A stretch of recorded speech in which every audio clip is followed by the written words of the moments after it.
গরিব মানুষ অহংকার করে যে তার সাথে আল্লাহ কথা বলবেন না। আব্দুর রাজ্জাক সাহেব, এই বাক্যটা খুব কঠিন। গরিব মানুষ কে কে অহংকার করে? আমি এর বাস্তবতা যে 100 আপনাকে বলতে পারছি তা নয়, তবে আমার মনে বলে যে এগুলো হতে পারে। কে হতে পারে? রিক্সা নিয়ে বসে আছে, রিক্সার সিটের উপরে চড়ে বসে আছে। আমি বললাম চলো যাই একটু বাজারে, তো বলছে এখন যাবো না। এ হলো গরিব মানুষের অহংকার।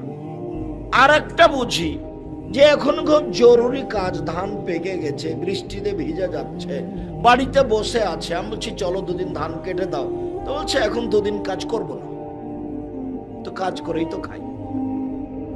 এটাই অহংকার। আমি আর একটা বুঝি যে খালি বউয়ের কথা শুনে, বউ বলে ভালো কাপড় নিয়ে আসো, তখন ধার কর্জ করে ভালো কাপড় কিনে। ও তো মোটা কাপড় কিনবে। গরিব মানুষ রিক্সা চালিয়ে খায়। দোকানে গিয়ে বাজারে গিয়ে পুঁটির মাছ কিনতে হবে, রুই মাছ নয়। ওটা 300 থেকে নিয়ে 800, 1000, 1200 টাকা কেজি পুঁটির মাছ নিতে হবে।